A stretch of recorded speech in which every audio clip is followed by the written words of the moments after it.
नमस्कार दोस्तों, दरभंगा रॉक्स में आपका स्वागत है। क्या दरभंगा एयरपोर्ट के साथ भेदभाव किया जा रहा है? बिहार के तीसरे एयरपोर्ट के साथ क्या भेदभाव हो रहा है?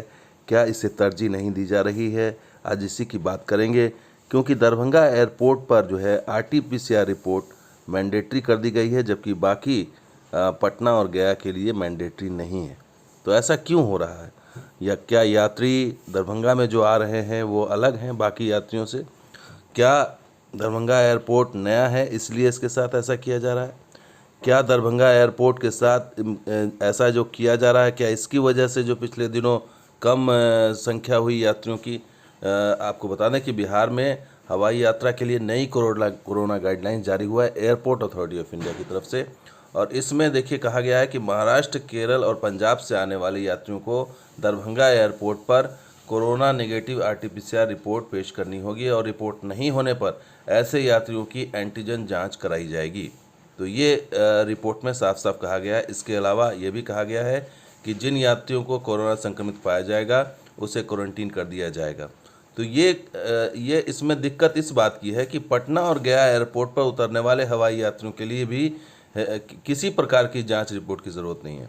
ये दिक्कत है ये कि पटना और गया के लिए जो है वो किसी जांच की ज़रूरत नहीं है और दोनों हवाई अड्डों पर थर्मल स्क्रीनिंग का कराना सिर्फ ज़रूरी होगा।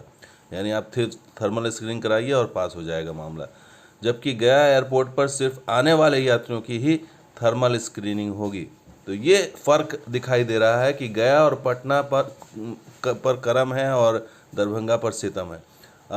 क्या यहाँ से यात्री ज़्यादा हैं, संख्या ज़्यादा है, इस वजह से है? क्या कारण क्या है ये समझ में नहीं आ रहा। लेकिन बिहार के तीसरे इस एयरपोर्ट के साथ भेदभाव तो साफ साफ झलक रहा है जहाँ तक नई कोरोना गाइडलाइंस की बात है। अब ऐसे में सवाल यही कि आखिर इसकी वजह क्या है, क्योंकि पिछले दिनों यहाँ पर 8 फ्लाइट तक हो गई थी, जबकि यहाँ 12, 16, 18 फ्लाइट आए दिन होती है और 1800 से 2000 यात्री जो है यहाँ से ट्रैवल करते हैं। लेकिन पिछले दिनों 8 फ्लाइट हो गई थी, कम हो गई थी। ऐसा माना जा रहा था कि हो सकता है कि ये जो नए नियम लागू किए गए हैं इस कारण से हुआ हो।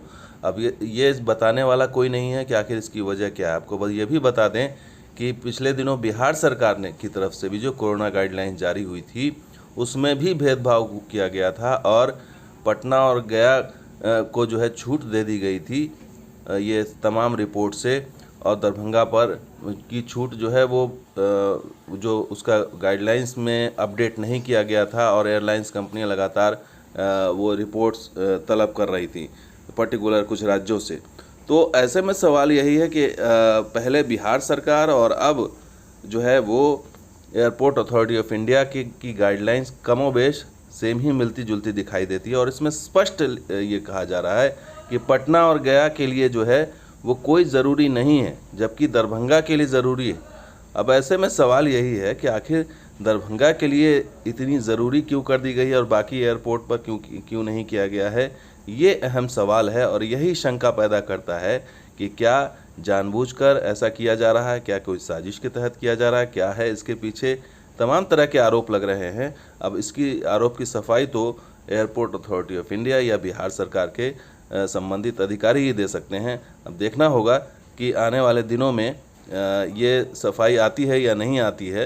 लेकिन फ़िलहाल तो नज़र आ रहा है कि दो नज़रिया साफ साफ नज़र आ रहा है जो एजेंसी हैं उसका, और इस नज़रिए से नुकसान हो सकता है। दरभंगा में जो यात्री आते हैं उनमें जो है उनको नुकसान हो सकता है या उनके लिए परेशानी खड़ी हो सकती है और संख्या में भी कमी आ सकती है।